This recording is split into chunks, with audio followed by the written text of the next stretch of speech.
বিনা টাকা ৬৪ জেলা ভ্রমণে সবাইকে স্বাগত। আমি আলিমদার।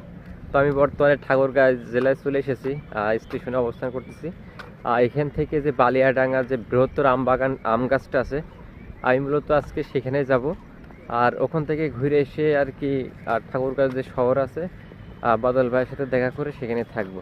আর একটা জিনিস, সেটা হচ্ছে যে দেখতে দেখতে 10টা জেলা শেষ। আজকে আমি 11টা জেলায় পা দিয়েছি, ঠাকুরগাঁও জেলা। তো এটা শেষ করে আর কি পঞ্চগড়ের দিকে চলে যাব। তো এখন সকালে এভাবে কিছু খাওয়া দাওয়া হয় নাই, এখান থেকে খাওয়া দাওয়া করে আর কি চলে যাব বদল গাছের যে বৃহত্তর আম গাছ আছে। আর আমি হলো বালিয়াডাঙ্গা যাওয়ার জন্য হাঁটা শুরু করেছি। রাস্তায় যদি ট্রাক পাই চলে যাব। এখান থেকে আর কি 16 কিলো, আর ওখান থেকে আর নাকি আর 5 কিলো, এই হচ্ছে 21 কিলোর পথ। তো আমি এখনো টাকা আছে, কিন্তু আমি টাকা খরচ করবো না, কারণ এই টাকাতে আমার ক্যামেরা কিনতে হবে। আর আমার একটা আন্টি ছিল, যখন আমি ক্লাস 8-এ পড়তাম, তো উনি আর কি আমাকে একটা পরামর্শ দিয়েছিল যে আলিম, টাকা থাকলে যে খরচ করতে হবে এমন কিন্তু না, টাকা না থাকলে যেভাবে চলো, টাকা থাকলেও সেভাবে চলবা, তাহলে তোমার জীবনে কোনো কষ্ট বা কোনো খারাপ সময় আসবে না। আমি এই আন্টির কথা মেনে চলি। তা আন্টি আমার জন্য দোয়া করবেন। আর ঠাকুরগাঁও রোডে হাঁটতে হাঁটতে কিছু এখানে স্থানীয় মানুষের সাথে দেখা হলো। এই যে উস্তাদ নাম কি? আমার নাম তাহিরুল ইসলাম। কি করেন আপনি? আমি এই লেবারি কাম করি, কাজ কাম নাই, আমাদেরকে চাল ডাল কোনো কিছু দেওয়া হয় না। ভোট দিয়েছেন না? ভোট ধানের শীষে দিছি, কিন্তু আমাদের কাঠ মাঠ কোনো কিছু দেয় না। এই অবস্থা, আমাদের কাজ কামও নাই। ও আচ্ছা, আপনাদের সবারই একই অবস্থা? এই অবস্থা ভাই। ও আচ্ছা, ঠিক আছে। তা আমি ওই যে তারিখ আগে বলতে চাই, আমাদের কি কাঠ হবে না? আমরা আগে বলতে চাই, আমাদের কি কাজ কাম নাই, আমরা কি কোনো কিছু পাবো না? এই একেবারে অসহায় হয়ে গেছি আমরা, আমাদের কেউ দেখে না।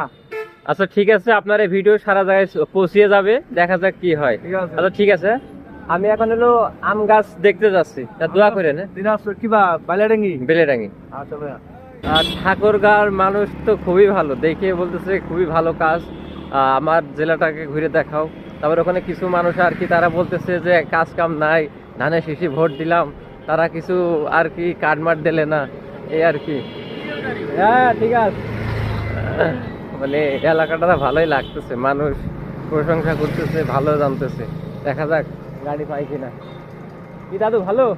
নাম কি? ও মতিয়ার, আমার দোস্তর নাম মতিয়ার। ঠাকুরগাঁও এসে তো মহাবিপদ, এখানে প্রচুর মেঘ আর ঠান্ডা। এই এলাকায় নাকি রাত্রে নাকি প্রচুর শীত পড়ে। আমি আসার পথে দেখলাম যে অনেকে জ্যাকেট গায়ে, তারপরে মাথায় টুপি পরা প্রচুর। উস্তাদ একটু সামনে নিয়ে যান, সামনে নিয়ে যান।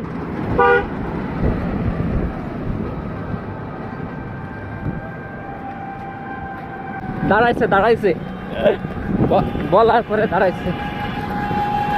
আমি টাকা ছাড়া 64 জেলা ভ্রমণে বেরিয়েছি, আমাকে একটু বালিয়াডাঙ্গা পর্যন্ত পৌঁছে দেন। অবশ্যই ও রে ভাই, ভিতরে যাও তুমি। উস্তাদ এদিকে, উস্তাদ এদিকে। উস্তাদ আপনার নামটা? আমার নাম জুয়েল। ও রে নাই। জুয়েল ভাই, কত বছর আছেন এই লাইনে?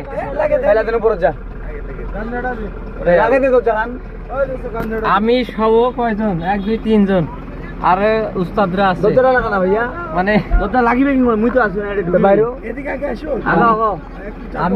আমি এসে তাদেরকে বিপদে ফেলে দিলাম।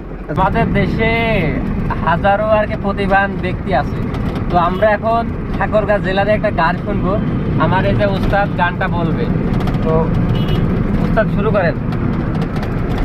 উত্তরবঙ্গের জেলায় আমার ঠাকুরগাঁয়ে বাড়ি, নারকুন আসলে দেখিবা পারেন খেজুর রসের হাড়ি। আমার রীতি মানুষ ভাই, সহজ সরল মন, একবার আসলে বুঝিবা পারেন করিয়া পায়ন। ঠাকুরগাঁও ঠানের শহর, ঠাকুরগাঁও উত্তরবঙ্গের ঠাকুরগাঁও। শেষ। এতটুকু, গানটা অনেক বড়। তো আমরা চাই যে আমাদের দেশে যারা প্রতিভা আছে তাদেরকে সামনে তুলে ধরতে। আর আমিও ওই জায়গা থেকে চেষ্টা করতেছি একদম গ্রাম পর্যায়ে, গ্রামীণ ঐতিহ্য, তারপরে সাধারণ মানুষের গল্প তুলে ধরতে। যেমনটা ঠাকুরগাঁও রোডে নেমে ওখানকার মানুষ আর কি কাজ না পেয়ে বলতেছে যে আমরা খুবই অসহায়ের ভিতরে আছি, আমাদের যেন সরকার দেখাশোনা করে। সেই আর কি। তো আমি এই যে বাসের ভিতর যাচ্ছি, আর আমার সাথে কিন্তু ট্রাকে যাচ্ছে, সরি ট্রাকে যাচ্ছে আরো উস্তাদ গাড়ি চালাচ্ছে, জুয়েল উস্তাদ, আর আরো ভাইয়ের বিরাদের আছে। তো এইভাবে আর কি দেখতে দেখতে আমার 11টা জেলা শেষ, ইনশাল্লাহ 64 জেলাও শেষ হবে। তো এই সবার প্রতি কৃতজ্ঞতা বলে শেষ করা যাবে না। তো সবাই দূর দূরান্ত থেকে আমাকে কল দিচ্ছেন, মেসেজ দিচ্ছেন, দোয়া করতেছেন, যেটা আমাকে আরো বেশি ইন্সপায়ার করতেছে। তো দেখা হচ্ছে এই বৃহত্তর আম গাছে, যেটা কিনা 1 বিঘা জমির উপরে অবস্থিত। আমি বালিয়াডাঙ্গা বাজারে চলে এসেছি, এখান থেকে আর কি হরিণ বাড়ি যেতে হবে সে আম গাছ দেখার জন্য। এখান থেকে কয় কিলো? এখান থেকে আপনার 12 কিলো। এখান থেকে আরো 12 কিলো। ভাড়া কত? আপনার আম গাছ গেলে 40 টাকা। 40 টাকা। এখন কিছু করার নেই, যেতে হবে। আর এই হচ্ছে এইসব গাড়িগুলো আর কি যায় 40 টাকা। কোন গাড়িগুলো? বালিয়াডাঙ্গা থেকে একটা লোকাল অটোতে করে হরিণমারি, না জায়গাটা হরিণমারি, সে বিখ্যাত যে আম গাছটা আছে সেখানে যাচ্ছে। আর এইখানের রাস্তাটা খুবই দারুণ, একটু দেখায়। এই রাস্তা সত্যি অনেক দারুণ, আর বিশেষ করে অর্জুন গাছ লাগিয়ে রাখছে রাস্তার দুই পাশে। আমি কিন্তু হাঁটতে হাঁটতে সেই হাঁটতে হাঁটতে বলছি, অটোতে নেমে আমের এখানে চলে এসেছি। কিন্তু এখানে তো জায়গার নাম হচ্ছে ঐতিহ্যবাহী সূর্যপুরের আম গাছ। এখানে টিকিট নেওয়া লাগবে? ভিতরে কেউ আছে নাকি আপনি? আচ্ছা, এই যে ভাই মূলত টিকিট দিচ্ছেন। আচ্ছা, আমার বিষয়টা বলি। আমি হলো টাকা ছাড়া 64 জেলা ভ্রমণে বের হয়েছি। এ যাবৎ 10টা জেলা শেষ, আজকে আপনাদের ঠাকুরগাঁও জেলা হচ্ছে 11 নম্বর। তা আমাকে টিকিট বাদে ঢুকতে যেতে হবে? যাব? ঠিক আছে ভাই, ধন্যবাদ। তো ভাই কিন্তু আমার কথা শুনে ভিতরে ঢুকতে দিলেন। তা আমি আর কি এখন ঢুকতেছি। ও, চলে এসেছি আম গাছ। গাছের আনুমানিক বয়স 230 বছর। ওরে সর্বনাশ! আমার চোখের সামনে সেই 230 বছরের আম গাছ। এই হচ্ছে সেই আম গাছ। আমাদের ঝিনাইদহ জেলায় আছে বৃহত্তর বট গাছ, আর এখানে এসে দেখা পেলাম আম গাছ। এই যে, আর আরেকটা জিনিস, এই আম গাছের আম নাকি খুবই চড়া দামে বিক্রি হয়, আর যার ওজন হয় 200 থেকে 250 গ্রাম পর্যন্ত। মানে মানুষ অনেকে শখ করে কি এই আমগুলো নেয়, যাতে করে আমের দামটা অনেক বেশি। আর এই আমের মালিক, আম গাছের মালিক হচ্ছে বর্তমানে 3 জন, সাইদুর আর বাদল, আর একটা নাম জানি না। ওখানে আর কি সাইনবোর্ড দেওয়া আছে। আর এই জায়গার পরিমাণ নাকি আছে 2 বিঘে জমির উপরে। কিন্তু আমাদের হচ্ছে বট গাছ 16 বিঘের উপরে, সুইতলা মল্লিকপুর। আর আরেকটা জিনিস দেখাই, এই যে ডাল কিন্তু ভেঙে গেছে, হ্যাঁ, তারপরেও আর কি এই যে মাটির সাথে লেগে গাছ হয়ে আছে আম গাছ।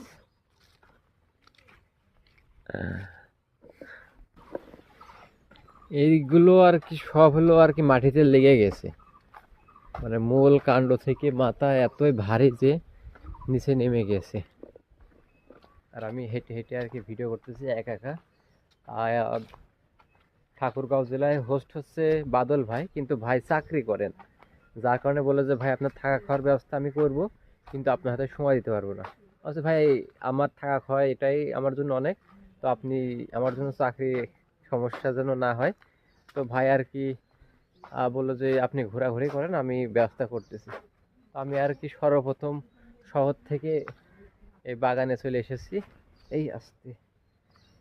এখন আর কি চলে যাবো আবার, এখানে নাকি একটা চা বাগান আছে ওইটা দেখতে। আর এই যে এখানে মানুষ অবসর টাইমে এসে বসে থাকে। এই যে আম গাছ থেকে এখন বের হয়ে যাচ্ছি, এখান থেকে আর কি চা বাগান আছে, চা বাগানটা দেখতে যাব। অবস্থা, সকালে এলো 1 হালি কলা খেয়েছি, কারণ কলায় প্রচুর ইনস্ট্যান্ট শক্তি যোগায়, যার কারণে আর কি কলা খাওয়াইছি। আর এই যে গেট, এই গেটটা এখন বের হয়ে যাচ্ছে। আর এই হচ্ছে ভাই, যে কিনা আমাকে টাকা ছাড়াই ঢুকতে দিয়েছে। ভাইয়ের পরিচয়টা? নাজমুল। নাজমুল নাম? আচ্ছা আচ্ছা, থাকেন আর আমার জন্য দোয়া করেন, হ্যাঁ, ইনশাল্লাহ।